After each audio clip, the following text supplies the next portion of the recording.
इसमें भागा दौड़ी, मन अशांत, परेशान, ये शब्द नहीं है। ये तो सांसारिक शब्द हैं और ये संसार की क्रियाओं में होता है। भागवती क्रिया इसका मतलब आपने समझा नहीं अभी परमार्थ पथ, इसलिए ऐसा लगता है।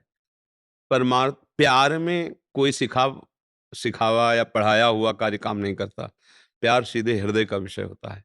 और जब हम ये स्वीकार करते हैं कि प्रभु अब मेरे हैं, वो हैं, सब वैभव उनका है, हम अंश भी उन्हीं के हैं, ये पंचभूत भी उन्हीं के हैं। अब हमने क्या कि कुछ अलग अपना मान लिया है। हमारी जो परेशानी, अशांति, दुख का कारण है, मूल कारण समझो, प्रभु से हटके कुछ अपना मान लेना। जैसे संपत्ति अपनी, घर अपना, पुत्र अपना, व्यवहार अपना, पद अपना, शरीर अपना। अब ये शब्द लागू हो गए। परेशानी, अशांति, बहुत करने पर भी असफलता, निराशा, ये सब लग गए, क्योंकि ये यही हैं। अगर आपने प्रभु से अपना कुछ नहीं माना और अपने आप को भी प्रभु के हवाले कर दिया है, तनवांग मनोभीर अमलहि सोहम तवैवाश्रिता, शरीर से, मन से, वाणी से, हे प्रभु मैं आपके आश्रित हूं, तो ये शब्द खत्म हो जाएगा।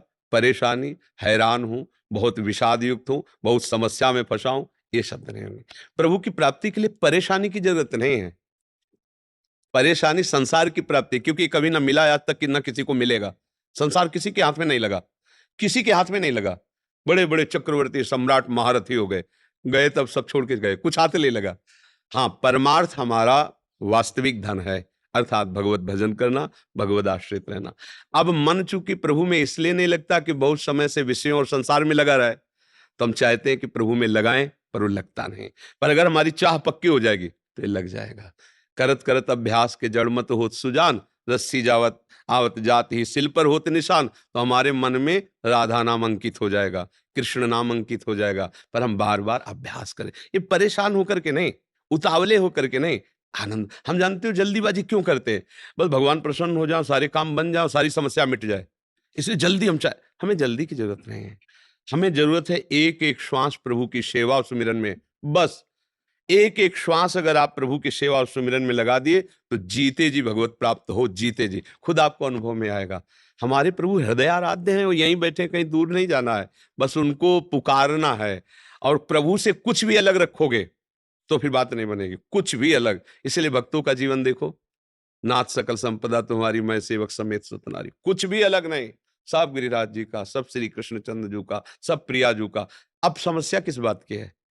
समस्या तब होती जब हम मालिक बनना चाहते हैं। जहां हम मालिक बने शरीर के, पति पुत्र परिवार, अब वहां समस्या तुम्हें झेलनी पड़ेगी। मालिक यदि प्रभु को बना दो और आप उनके सेवक बन जाओ तो समस्या है ही नहीं, क्योंकि ये फिर ज्ञान दे देते हैं कि जितने कार्य के लिए, जितने समय के लिए जो आया उतने ही समय तक टिकेगा, इसके बाद चला जाएगा।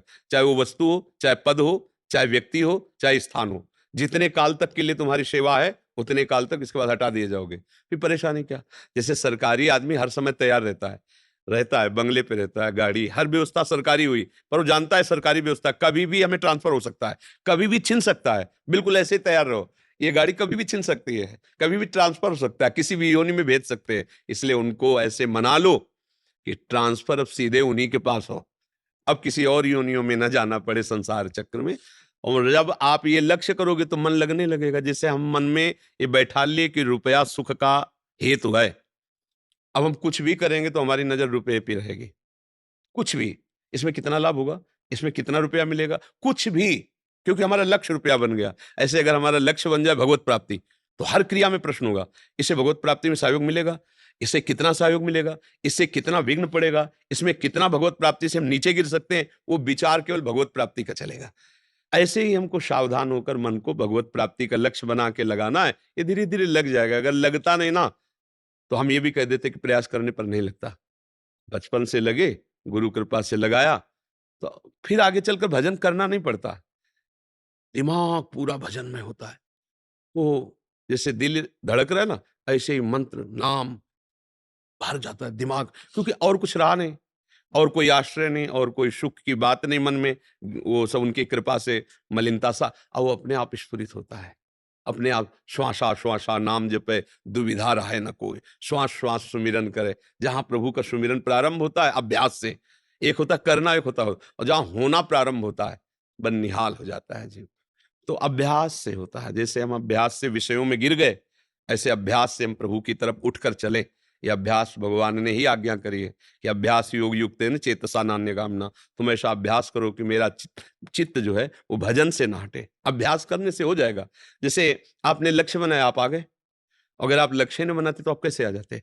ऐसे आप लक्ष्य बनाओ कि मुझे साक्षात दर्शन चाहिए और उसके लिए तड़पो, तो वो मिल जाएंगे। अच्छा, वहां तुम्हें जाना नहीं, वो खुद आ जाएंगे। वो इतने कृपालु हैं। लक्ष्य आप बनाओ, आ हो जाएंगे। चलना नहीं होता। भक्त कहाँ चलता है? भक्त तो पुकारता है और प्रभु प्रकट हो जाते हैं। गोपीजन रो के पुकारी ही तो, रुदु सुशर्म राजन कृष्ण दर्शन लालसा। तो कहीं जाना थोड़ी पड़ा। तासा महावीर, उसी समय उन्हीं के बीच में तासा महावीर, भूत छौरी, इसमें मान मुखा मुजा, पीताम्बर धरा सर्वी, साक्षात मनमथ मनमता, कोटि मनमथ हारी, भगवान उन्हीं के बीच में प्रकट हो गए। अगर हम भगवान को पुकारें और सच्ची चाह हो, बताने की जरूरत नहीं, वो तो सच्चिदानंद है ना। वो जब सच्ची चाह देख लेंगे तो तुम्हारे हृदय में ही प्रकाशित हो जाएंगे। जहां तुम हो वहीं प्रभु हैं, वहीं तुम्हें अनुभव करा देंगे।